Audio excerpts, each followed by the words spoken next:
તો જય હિન્દ બાળકો, આજના આપણે લેક્ચરમાં સ્ટાર્ટ કરીએ તો આપણે ચેપ્ટર 2માં નેક્સ્ટ ટોપિક ભણવાના છે. લાસ્ટ લેક્ચરમાં આપણે ચેપ્ટર 2 સ્ટાર્ટ કર્યું હતું અને એમાં પહેલો જે ટોપિક છે વિદ્યુત સ્થિતિમાન, એ આપણે ક્લિયરલી કમ્પ્લીટલી સમજ્યા હતા. વિદ્યુત સ્થિતિમાન જે છે એ શું છે એ પણ આપણે જાણ્યું હતું. મેં તમને એક એક્ઝામ્પલથી બતાવ્યું હતું. આજના લેક્ચરમાં આપણે શું કરીશું તો કે નેક્સ્ટ જે ટોપિક છે 2.3, જેમાં હવે સ્થિતિમાન તમે ભણ્યા છો. તમે શું ભણ્યા છો? સ્થિતિમાન ભણી લીધા. જે લાસ્ટ લેક્ચર હતો એમાં સ્થિતિમાન કમ્પ્લીટ કરી નાખ્યું. ભાઈ સ્થિતિમાનની તમારી કન્ફ્યુઝન જ નથી કોઈ.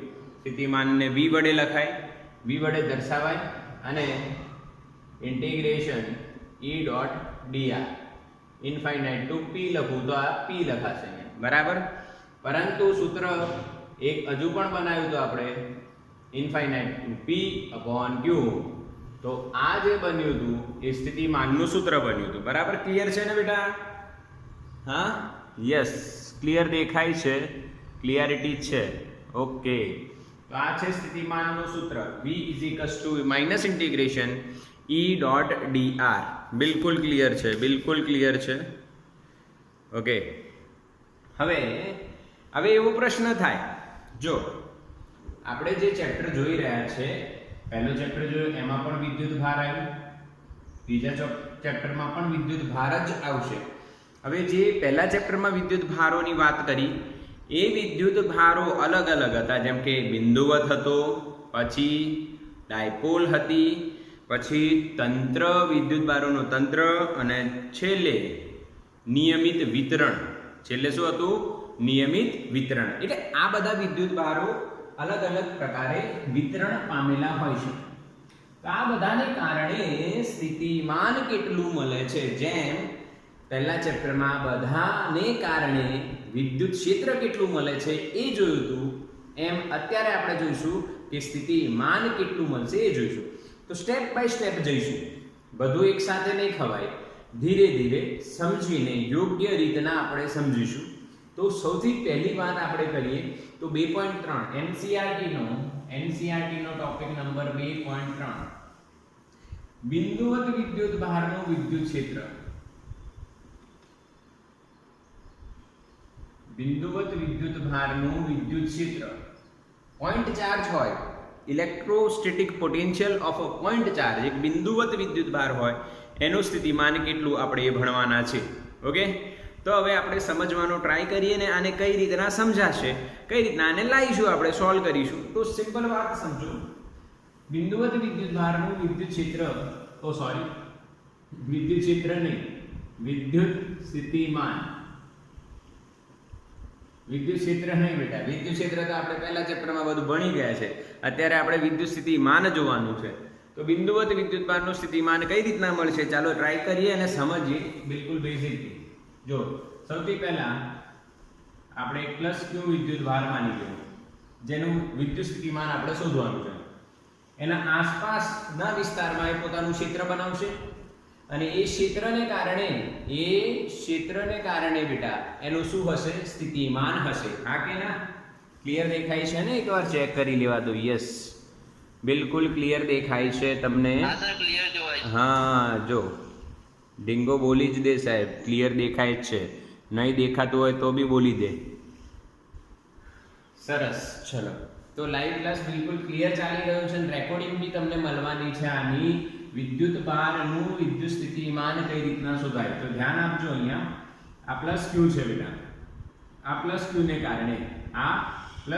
કારણે આપણે આસપાસના વિસ્તારમાં વિદ્યુત ક્ષેત્રનું નિર્માણ થશે. કોઈ પણ વિદ્યુત ભાર હોય એ પોતાના આસપાસના વિસ્તારમાં વિદ્યુત ક્ષેત્રનું નિર્માણ કરે છે. શેનું નિર્માણ કરે છે? વિદ્યુત ક્ષેત્રનું નિર્માણ કરે છે. અને એ ક્ષેત્રને કારણે એના દરેક બિંદુએ અલગ બિંદુએ તમને સ્થિતિનું મૂલ્ય જોવા મળે, જેને સ્થિતિમાન કહેવાય. ઓકે, તો હવે આપણે સમજીએ આ q વિદ્યુત ભારને કારણે કોઈ એક બિંદુ વિચારી લો તમે. અહીંયા r સ્થાન સદિશ ધરાવતું p બિંદુ. આ p બિંદુ પાસે આપણે સ્થિતિમાન શોધવાનું છે. P બિંદુ પાસે આપણે શું શોધવાનું છે? સ્થિતિમાન શોધવાનું છે તો શું કરવાનું? તો વ્યાખ્યાને ફોલો કરવાની. વ્યાખ્યા એવું કહે છે, એકમ વિદ્યુતભાર દીઠ કરવું પડતું કાર્ય ક્યાંથી લાવવા માટે? અનંત અંતરેથી. તો હવે આપણે જતા રહીએ અનંત અંતરે. કોને લાવવા માટે? એકમ ધન વિદ્યુતભારને લાવવા માટે. હવે એકમ ધન વિદ્યુતભારને તમે અનંત અંતરે લેવા જવાના છે કોઈ ભાઈ એવું કે જશે? અને નક્કી કરે તો અનંત અંતર છે ક્યાં એ તો કોઈને ખબર જ નથી. અનંત અંતર છે ક્યાં એ તો કોઈને ખબર જ નથી. એટલે અનંત અંતરે જવાની વાત તો તદ્દન ખોટી. તો હવે લાવું કઈ રીતના આન્સર? તો મેથેમેટિક્સમાં આની વ્યવસ્થા છે. ફિઝિક્સ અને મેથેમેટિક્સ કમ્બાઈન થઈને આવી વ્યવસ્થા પૂરી પાડે છે. તો આપણે અનંતને બદલે કોઈ એક બિંદુ વિચારીએ જે વિદ્યુતભારથી r ડેશ અંતરે છે. માની લો કેટલા અંતરે છે? r dash. ત્યાં આપણે આ વિદ્યુતભાર એકમ ધન વિદ્યુતભાર વિચારીએ q +1 કુલમ એવું વિચારીએ. કેમ કે અનંત અંતરે શક્યતા નથી તો આપણે કંઈક વિચારવું તો પડશે ને. અને વિચાર આવ્યો આપણને કે ભાઈ q +1 કુલમને ઉગમ બિંદુ પર રહેલા, માની લો આ ઉગમ બિંદુ પર છે, ઓરિજિન પર, q ની સાપેક્ષે કેટલા અંતરે છે બેટા? r ડેશ અંતરે છે. કેટલા અંતરે છે? r ડેશ અંતરે છે. હવે આ સ્થાને હોય તો +q અને +1 કુલમ વચ્ચે વિદ્યુત બળ લાગે. કયો બળ લાગે બેટા? વિદ્યુત બળ. કેમ કે આ પણ વિદ્યુત બળ, આ પણ વિદ્યુત બળ. તો એ વિદ્યુત બળનું અહીંયા લખું તો F બરાબર K NCERT 1/4πε0 જ લખે છે. તમારે પણ બોર્ડ માટે 1/4πε0 જ લખવાનું છે. કે હું શોર્ટકટના સ્વરૂપે યુઝ કરું છું. તમને એ પણ બતાવેલું છે કેમ આપણે આવું કરવાનું. કેમ આવું કરવાનું આપણે? કારણ કે ભાઈ 1/4πε0 લખો તો જ તમને માધ્યમમાં છે કે મુક્ત અવકાશમાં છે એની માહિતી મળે. આમાં તમને એ માહિતી ન મળી શકે. અથવા તમે માની લો કે આ મુક્ત અવકાશ માટે છે ને 1/4πε0. ઠીક છે, આનું સૂત્ર તો એક થવાનું. તો q +1 r dash square. yes or no? k q1 q2 r dash square. અંતર r dash છે. હવે બંને ધન હોવાથી આ બળની દિશા થશે આ બાજુ. અપાકર્ષણ થશે. અને દિશા દર્શાવી હોય તો આપણે r dash ની દિશામાં છે એવું કહી શકાય. બોલો ક્લિયર? હા કે ના બેટા? મેસેજ કરો. ક્લિયર છે કે નહીં? યસ ઓર નો? ચાલો, ક્લિયર થઈ ગયું. બરાબર. kq1/r dash square આ કુલમનું બળ. હવે આપણે અનંત અંતરેથી વ્યાખ્યા પ્રમાણે અનંત અંતરેથી લાવવાનું કામ કરવાનું છે, પણ અનંત અંતરે જવાનું નથી. એટલે આપણે એક લોજિક એવું લગાવીએ કે જે અનંત અંતરેથી P બિંદુ સુધીનું અંતર છે એના ટુકડા કરી દઈએ. અને એ ટુકડામાં આપણે એક પોઝિશન એવું વિચારી કે ભાઈ એ ક્યાં છે? r ડેશ સ્થાને. અને એને થોડુંક આ બાજુ લાવીએ. થોડુંક અહીંયા તમને મોટું બતાવીશું પણ જરીક જ છે. ડેલ્ટા r ડેશ જેટલું એને આ બાજુ લાવીએ તો આપણે કાર્ય કરવું પડશે. અને આટલું કાર્ય મળી જાય પછી આપણે અનંતથી r સ્થાને લાવવા માટે અથવા અનંતથી P બિંદુ પર લાવવા માટે કરવા પડતા કાર્યને શોધવા માટે સંકલન કરી દઈશું. તો સૌથી પહેલા સૂક્ષ્મ કાર્ય શોધો અને પછી સંકલન કરી દઈશું અનંતથી P. તો પહેલા સૂક્ષ્મ કાર્ય શોધી કાઢીએ. તો ભાઈ +1 કુલમને ડેલ્ટા r ડેશ જેટલું સ્થાનાંતર કરાવવા માટે કરવું પડતું સૂક્ષ્મ કાર્ય તો ખરો પણ સૂક્ષ્મ કાર્ય નાનું કાર્ય તો થશે ને. ડેલ્ટા w બરાબર શું લખશો? f dot delta r dash. શું લખશો બેટા? f dot delta r dash, f dot delta r dash. Clear? હા કે ના? હવે તમે એક વસ્તુ નોટ કરશો, અહીંયા એક વસ્તુ નોટ કરશો કે જે આ સ્થાનાંતર છે એ આ બાજુ છે અને બળ છે આમ, તો બંનેની દિશા વિરુદ્ધ છે. તો f delta r dash cos 180, f delta r dash cos 180. ક્લિયર? f delta r dash cos 180. Clear થઈ ગયું? બિલકુલ યસ, બિલકુલ આવડે એવી વાત છે, બિલકુલ સિમ્પલ છે. ઓકે, હવે f ની વેલ્યુ મૂકો. તો ડેલ્ટા w માં f ની વેલ્યુ મૂકીશું તો k q upon r dash square. Okay, delta r dash cos 180 કેટલા થાય બેટા? -1. તો ખતમ થઈ ગયું, આપણને મળી ગયું સૂક્ષ્મ કાર્ય. ક્લિયર છે ને? યસ યસ યસ, બધાને ખબર પડી રહી છે કે સર આ સૂક્ષ્મ કાર્ય આપણને આવડી ગયું. હવે શું કરીએ? તો હવે બધા કાર્યોનો સરવાળો કરીશું એટલે આપણને કુલ કાર્ય મળશે. ક્યાંથી ક્યાં લાવવાનું છે? અનંતથી p, અનંતથી p લાવવાનું છે અને કુલ કાર્ય શોધવાનું છે. તો કુલ કાર્ય શોધવા માટે આપણે શું કરવું પડશે બેટા? સંકલન.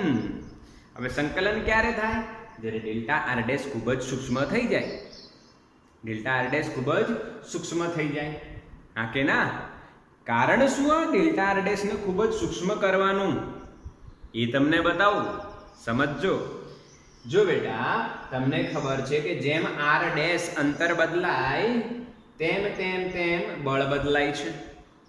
અને આ જે સૂત્ર આપણે લગાવીએ છીએ એ તો અચળ બળનું છે.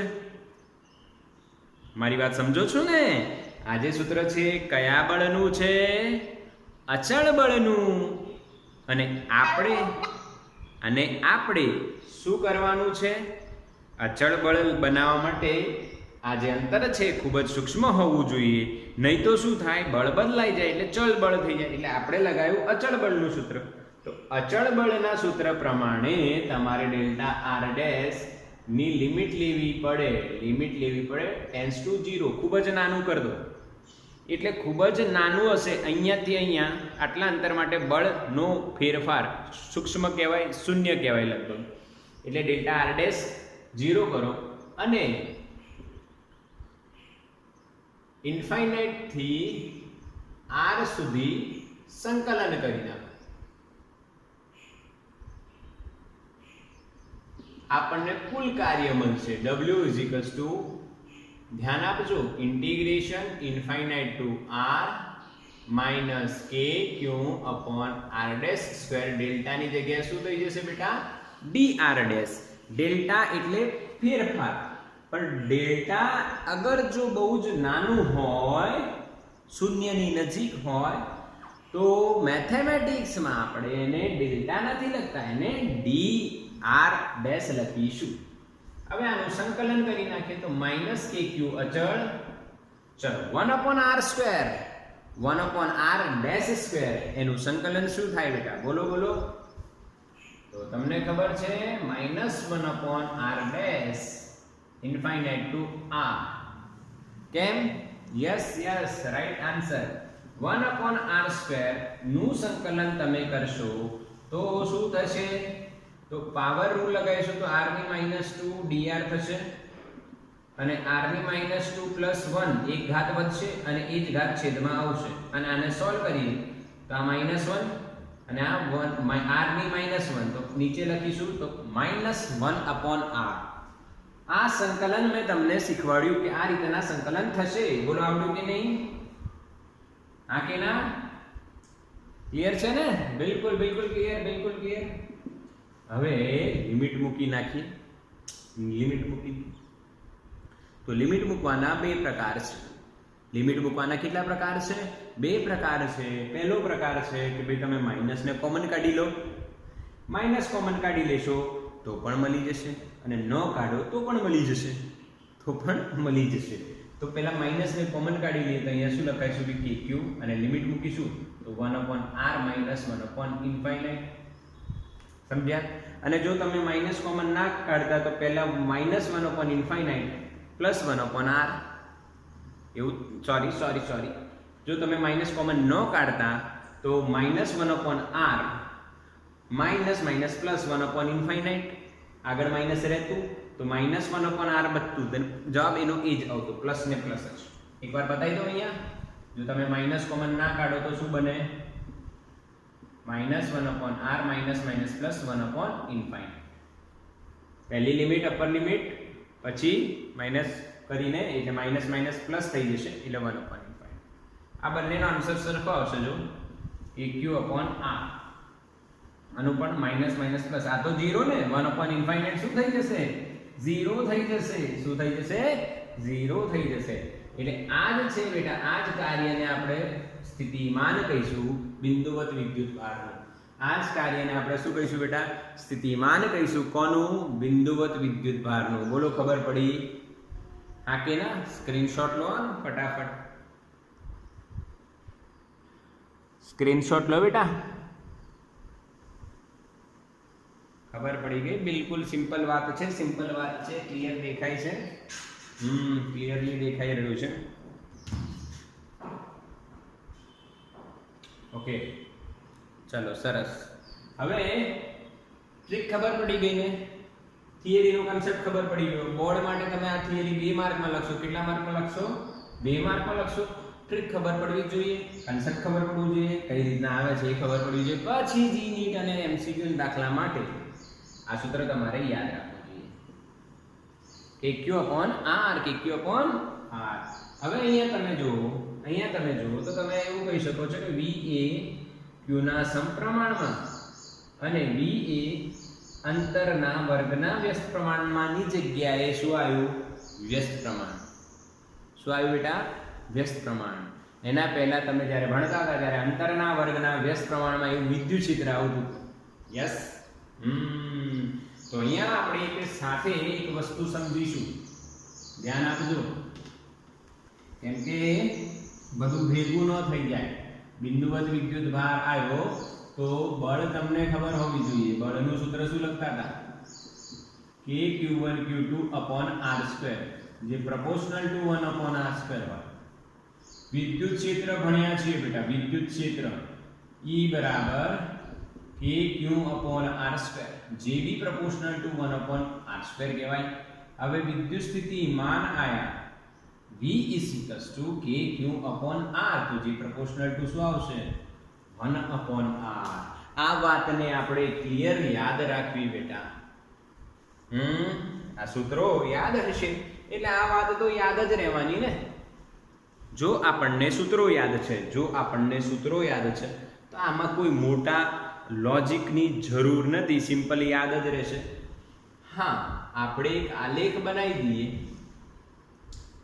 કે ભાઈ અંતરની સાપેક્ષે આ બે કઈ રીતના બદલાઈ રહ્યા છે. આ બી એ જ વસ્તુ આવશે, આનું નાનું સેમ જ આવવાનું છે, બટ કઈ રીતના બદલાઈ છે. હવે તમે મને એમ કહો, કોણ ઝડપથી ઘટશે? આ બેમાંથી કોણ ઝડપથી ઘટશે?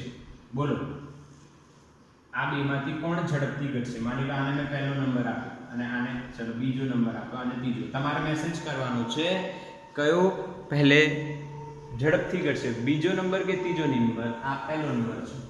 બીજો કે ત્રીજો?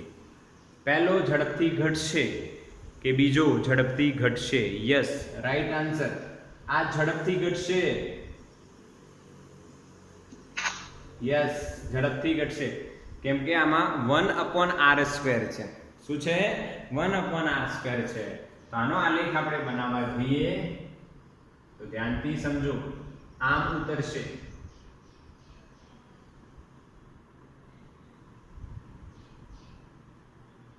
ક્લિયર? ઝડપથી ઘટે છે. અને જો વિદ્યુત સ્થિતિમાનનો આલેખ તમે બનાવવા જાઓ તો એ ધીમેથી ઘટે છે. આ વિદ્યુત ક્ષેત્રનું, આ વિદ્યુત સ્થિતિમાનનું. ક્લિયર? હા કે ના? યસ ઓર નો? સમજ્યા? આવો આલેખ તમે ભણ્યા નથી, પરંતુ પહેલી વાર ભણો છો, પર વિદ્યુત ક્ષેત્ર તો આવડે છે ને બેટા, પહેલેથી ભણ્યા છો. હા કે ના? બિલકુલ ક્લિયર છે. સમજાઈ ગયું? આમાં કોઈ ડાઉટ નથી ને? કોણ ઝડપથી ઘટે છે? વિદ્યુત ક્ષેત્ર. અને કોણ ધીમેથી ઘટે છે? વિદ્યુત સ્થિતિમાન. આ જો ધીમેથી ઘટે છે, આનો સ્લોપ ઓછો રહેશે, એમ જે ઢાળ જે કર્વ જે બને છે નાનો, આનો વધારે. હવે એક પ્રશ્ન એવો પણ થાય કે વિદ્યુત ક્ષેત્ર કેમ અહીંયા આગળથી લીધો, વિદ્યુત સ્થિતિમાન કેમ પાછળથી લીધું? NCERT માં તો આવો જ આલેખ છે, પરંતુ આવું કેમ થાય છે? તો અહીંયા તમે NCERT માં જોશો તો અહીંયા 0.5 અને 1 આ રીતના અંતર સ્ટાર્ટ થાય છે. હવે ખાસ નોંધ આપવાની છે તમારે, ધ્યાન આપજો. વિદ્યુત ક્ષેત્રમાં બેટા 1/r² આવે અને વિદ્યુત સ્થિતિમાનમાં 1/r આવે. પરંતુ જ્યારે મૂલ્ય 0 અને 1 ની વચ્ચે હોય, 0 અને 1 ની વચ્ચે હોય તો કોણ મોટું? બોલો, E મોટો મળશે કે V મોટો મળશે? બોલો બોલો, મેસેજ કરો, કોણ મોટું મળશે? આ જે ફેરફાર છે એ 1 ની પછી થશે, 1 ની પછી આ B આની આગળ જતો રહેશે. એ તમે થોડુંક મારાથી ડ્રોઈંગમાં એવું થઈ ગયું છે. હા, નહીં V નહીં, E મોટો મળશે. E મોટો મળશે. કેમ? સમજો, R ની વેલ્યુ આપણે 0.5 લઈએ તો E માં અત્યારે હું ઇક્વલ ટુ લખી છું, સમજી લેજો. ઉપરની વેલ્યુ નથી લખતો. આ KQ/R² એટલે KQ બંનેમાં સરખું છે. એટલે E R ની વેલ્યુ 0.5 લઈએ આપણે. R ની વેલ્યુ કેટલી લઈએ? 0.5. અને E/V લખીએ. E/V R ની વેલ્યુ 0.5 તો ભાઈ અહીંયા 0.5 નો વર્ગ થશે અને અહીંયા 0.5. તો એક ખબર પડી કે નહીં? E 1/r² એટલે 1/r² થઈ ગયું.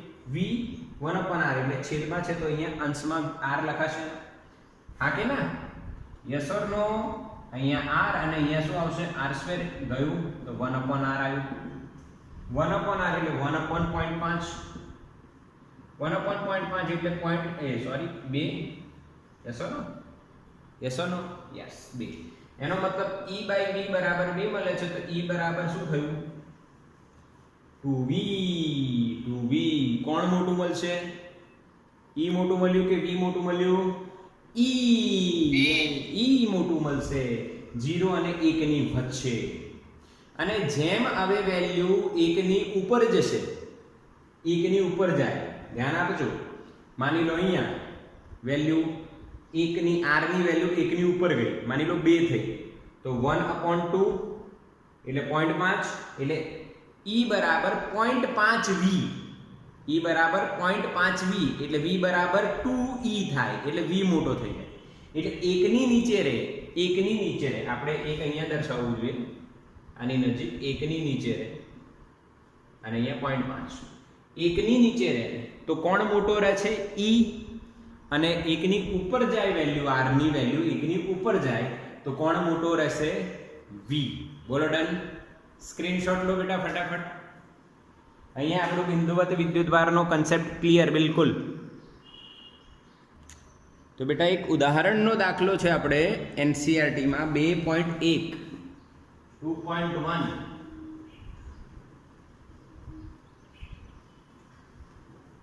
જો સમજીએ, તમે ચોપડી ખોલો અને વાંચો રકમ. હું પણ અહીંયા વાંચવાનો છું, મારી જોડે છે, હું રકમ વાંચવાનો છું. ઉદાહરણ પહેલો, એમાં 2 પાર્ટ છે, A અને B. પહેલો પાર્ટ સોલ્વ કરીએ. 4 × 10⁻7 કુલમ વિદ્યુતભારથી 9 સેન્ટીમીટર દૂર આવેલા P બિંદુએ સ્થિતિમાનની ગણતરી કરવાની છે. એકદમ ઈઝી ક્વેશ્ચન છે બેટા, એકદમ ઈઝી ક્વેશ્ચન. હા કે ના?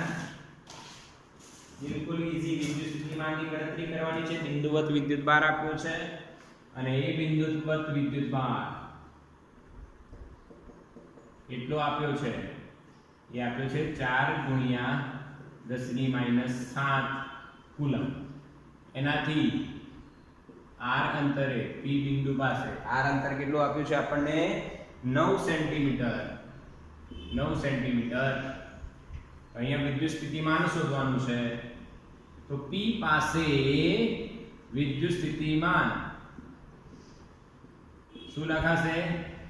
એટલે આ પહેલો પાર્ટ છે A, KQ/R. KQ/R લખાશે. Simple. PQ upon R. K ની વેલ્યુ 9 ગુણ્યા 10 ની 9, Q ની વેલ્યુ કેપિટલ લખી દઉં છું અહીંયા 4 ગુણ્યા 10 ની -7, 9 સેન્ટીમીટર એટલે 9 ગુણ્યા 10 ની -2, 9 કટ થઈ ગયા, જવાબ આવશે 4 ગુણ્યા 10 ની કેટલી ઘાત થાય ગણો જોઈએ, 9 - 7 2 ઉપર આયા 4 વોલ્ટ, વોલ્ટ 4 10 ની 4 ગુણ્યા 10 ની 4 વોલ્ટ. બોલો ડન. આવે છે જવાબ? યસ. ઓકે, બધાને આ જવાબ આવડવો જ જોઈએ. નેક્સ્ટ બી. બી આમાં શું છે? બી એકદમ ઈઝી છે. બી પાર્ટ પણ આનો ઈઝી છે. તે પરથી એટલે જે તમે પહેલામાં જે મેળવ્યું એના પરથી એવું કહે છે, પહેલામાં જે મેળવ્યું એના પરથી શું કરવાનું છે? 2 ગુણ્યા 10 ની -9 કુલમ વિદ્યુત ભારને અનંત અંતરેથી P બિંદુએ લાવવા માટે કરેલા કાર્યની ગણતરી કરો. એટલે પહેલા કાર્ય ગણો 2 ગુણ્યા 10 ની -9 કુલમને. તો કાર્ય ગણી કાઢીએ. 2 ગુણ્યા 10 ની -9 અને સ્મોલ q લખીએ. કુલમ વિદ્યુત ભારને અનંત અંતરેથી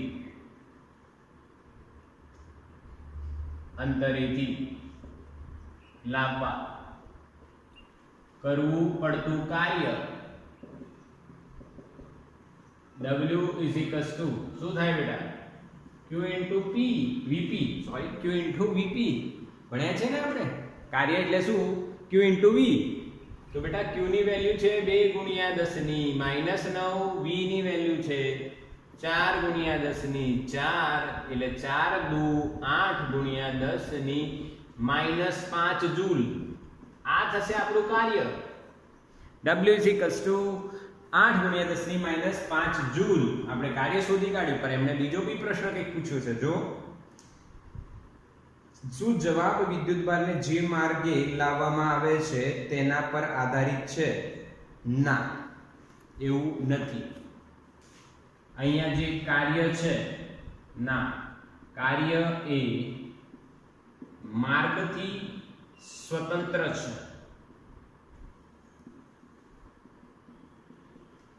હવે આની સાબિતી શું? આની સાબિતી શું? કાર્ય એ માર્ગથી સ્વતંત્ર છે.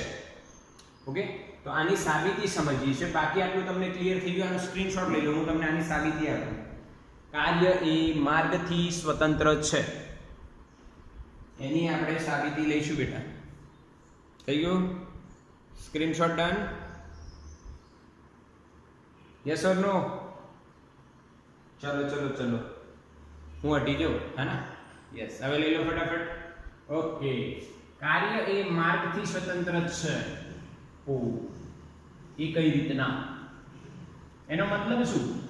કે તમે જે કામ કરવા નીકળ્યા છો એ કામ તમારા માર્ગ પર ડિપેન્ડ નથી કરતું.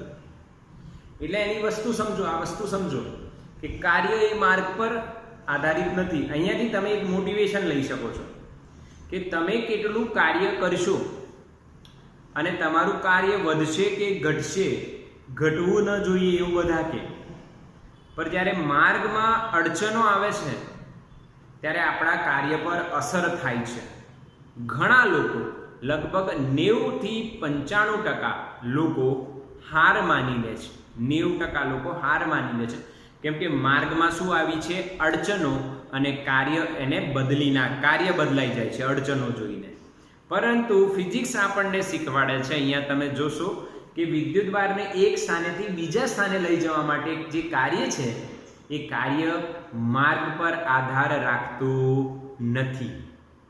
એટલે તમારે પણ જેઈ નીટ અને જે બોર્ડનો જે ગોલ તમે લઈને ચાલ્યા છો એ કાર્ય તમારું માર્ગ પર આધારિત ન હોવું જોઈએ. એટલે કે માર્ગમાં ઘણી બધી અડચણો આવે એના પ્રમાણે કાર્ય બદલાઈ જવું જોઈએ નહીં. એ સતત નિરંતર ચાલુ રહેવું જોઈએ. ઓકે, મહેનત કરતા રહો બેટા, બીજું કશું જ નથી. આવો 2.1 માં હું લખું છું જવાબ બી નો જવાબ છે ના, કાર્ય માર્ગ પર આધારિત નથી. તો આ કઈ રીતના સાબિતી આવશે? જો એ જ ટ્રીક તમને બતાવી દો. આ પ્લસ ક્યુ છે, અહીંયા આર સ્થાન સદિશ પર પી બિંદુ આપણે લીધું છે, અનંત છે. હવે આમાં આપણે બે બિંદુ સિલેક્ટ કરીએ, એક r1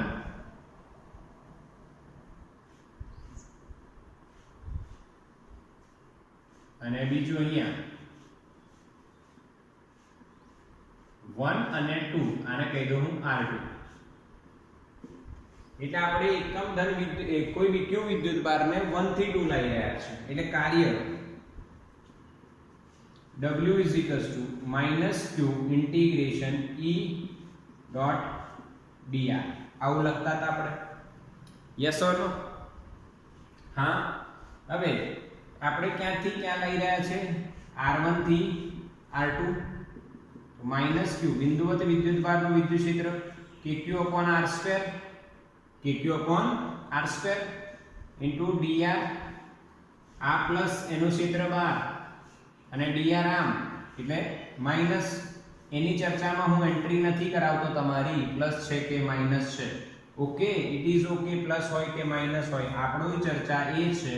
હા ચલો, તમારી ઈચ્છા છે તો હું માઈનસ લઈ લઈશ. ઓકે, હા કે ના? cos 180 આપણે આમ લઈ રહ્યા છે અને ક્ષેત્ર આમ છે, વિદ્યુત ક્ષેત્ર આમ છે અને આપણે આમ આવી રહ્યા છે. ઓકે, એટલે માઈનસ આવશે. cos 180 ઇન્ટિગ્રેશન ક્યાંથી ક્યાં? r1 થી r2. બોલો ક્લિયર બેટા? e ની વેલ્યુ kq/r2 dr અને e અને dr આમ છે બેટા, ડેલ્ટા r નો સૂક્ષ્મ ભાગ આમ છે. ક્લિયર? હા કે ના? ક્લિયર છે ને? dr આમ છે એટલે બંને વિરુદ્ધ દિશામાં છે. તો 180 આવ્યું, cos 180 આવ્યું. તો અચળને બહાર કાઢો. આ cos 180 માઈનસ થઈ જશે એટલે માઈનસ માઈનસ પ્લસ q અને k q બી બહાર આવી જશે. સંકલનમાં 1/r2 dr r1 થી r2. બોલો ક્લિયર? હા કે ના બેટા? ફટાફટ બોલો. દેખાઈ રહ્યું છે? Clear clear? Yes yes yes. ચલો ચલો ચલો, ખબર પડી ગઈ ને? બિલકુલ. r1 થી r2 આપણે cos 180 ની વેલ્યુ કેટલી મૂકી બેટા? માઈનસ. હવે અહીંયા તમે પહેલી વાત સમજો તો આ વાત તમને ક્લિયરલી સમજાઈ ગઈ, કોઈ ડાઉટ નથી આમાં. હા કે ના?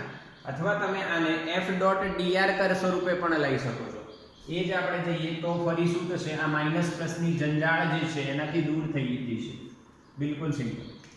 Integration f.dr. હવે એ જે વિદ્યુત બળ છે એ બી આમ લાગે છે એટલે kq small q upon r2. માની લો રેન્ડમ કોઈ અંતર છે r' રાખો, કોઈ બી રાખી શકો r', અને અહીંયા dr' બંને વચ્ચેનો એંગલ કેટલું? cos 180 સંકલન. હવે તમે કહેશો સર આ કેમ કર્યું? કેમ કે આના જે પહેલા સૂત્ર હતું એ આપણે ઓલરેડી ક્ષેત્રની વિરુદ્ધમાં કરવું પડતું કાર્યનું, એટલે એમાં તમે cos 180 લખો તો ખોટું થઈ જાય. એટલે આપણે બેઝિક થી સ્ટાર્ટ કર્યું. r1 થી ક્યાં લઈ જવાના છે? આપણે r2 લઈ જઈએ છીએ. તો a q સ્મોલ q બહાર આવી ગયા, આગળ માઈનસ આવશે અને ઇન્ટિગ્રેશન થશે r1 થી r2 1/r2 dr'. એટલે માઈનસ kq q અહીંયા સંકલન એનું એ જ -1/r' r1 થી r2. તો minus minus plus kq small q limit મુકાશે 1/r2 -1/r1. આ કાર્યનું સૂત્ર. બોલો ખબર પડી કે નહીં બેટા? હા કે ના? કાર્યનું સૂત્ર ખબર પડી? બેઝિક થી લાયા છે આપણે, બેઝિક થી લાયા છે. યસ. તો અહીંયા તમે જોશો કાર્ય r1 અને r2 એટલે કે પ્રારંભિક અને અંતિમ સ્થાન પર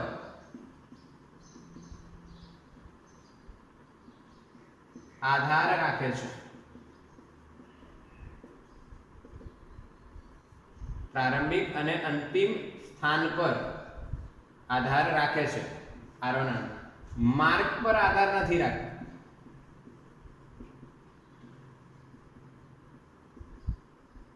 એ તો આપણે પ્રૂવ કરી રહ્યા હતા ને.